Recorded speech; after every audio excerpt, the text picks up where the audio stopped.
গল্প বৈঠকের আজকের নিবেদন রবীন্দ্রনাথ ঠাকুরের ছোট গল্প অবলম্বনে প্রথম চিঠি। বধূর সঙ্গে তার প্রথম মিলন, আর তারপরেই সেই প্রথম এসেছে প্রবাসে। চলে যখন আসে তখন বধূর লুকিয়ে কান্নাটি ঘরের আয়নার মধ্যে দিয়ে চকিতে ওর চোখে পড়ল। মন বললে, ফিরি, দুটো কথা বলে আসি, কিন্তু সেটুকু সময় ছিল না। সে দূরে আসবে বলে একজনের দুটি চোখ বয়ে জল পড়ে তার জীবনে এমন সে আর কখনো দেখেনি। পথে চলবার সময় তার কাছে পড়ন্ত রোদ্দুরে এই পৃথিবী প্রেমের ব্যথায় ভরা হয়ে দেখা দিল। সেই অসীম ব্যথার ভাণ্ডারে তার মতো একটি মানুষেরও নিমন্ত্রণ আছে, এ কথা মনে করে বিস্ময়ে তার বুক ভরে উঠল।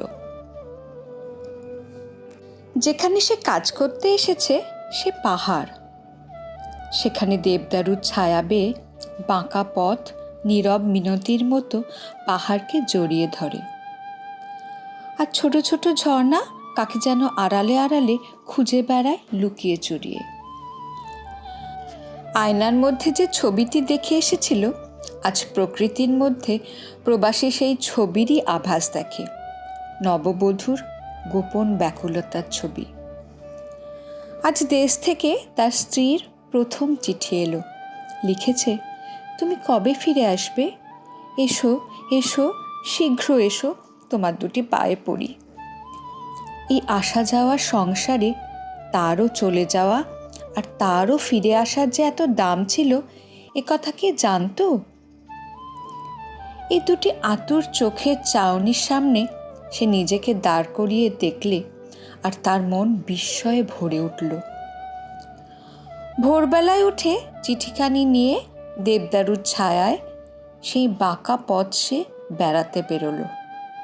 চিঠির পরশ তার হাতে লাগে আর কানে যেন শুনতে পায়, তোমাকে না দেখতে পেয়ে আমার জগতের সমস্ত আকাশ কান্নায় ভেসে গেল। মনে মনে ভাবতে লাগলো, এত কান্নার মূল্য কি আমার মধ্যে আছে? এমন সময় সূর্য উঠল পূর্ব দিকে নীল পাহাড়ের শিখরে। দেবদারুর শিশির ভেজা পাতার ঝালরের ভিতর দিয়ে আলো ঝিলমিল করে উঠল। হঠাৎ চারটি বিদেশিনী মেয়ে দুই কুকুর সঙ্গে নিয়ে রাস্তার বাঁকের মুখে তার সামনে এসে পড়ল। কি জানি কি ছিল তার মুখে, কিংবা তার সাজে, কিংবা তার চালচলনে। বড় মেয়ে দুটি কৌতুকে মুখ একটুখানি বাঁকিয়ে চলে গেল।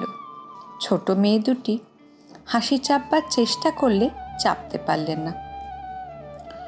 দুজনে দুজনকে ঠেলাঠেলি করে খিলখিল করে হেসে ছুটে গেল। কঠিন কৌতুকের হাসিতে ঝর্ণাগুলিও সুর ফিরে গেল। তারা হাততালি দিয়ে উঠল। প্রবাসী মাথা হেঁট করে চলে আর ভাবে, আমার দেখার মূল্য কি এই হাসি? সেদিন রাস্তায় চলা আর হলো না। বাসায় ফিরে গেল। একলা ঘরে বসে চিঠিখানি খুলে পড়লে, তুমি কবে ফিরে আসবে? এসো এসো, শীঘ্র এসো, তোমার দুটি পায়ে পড়ি।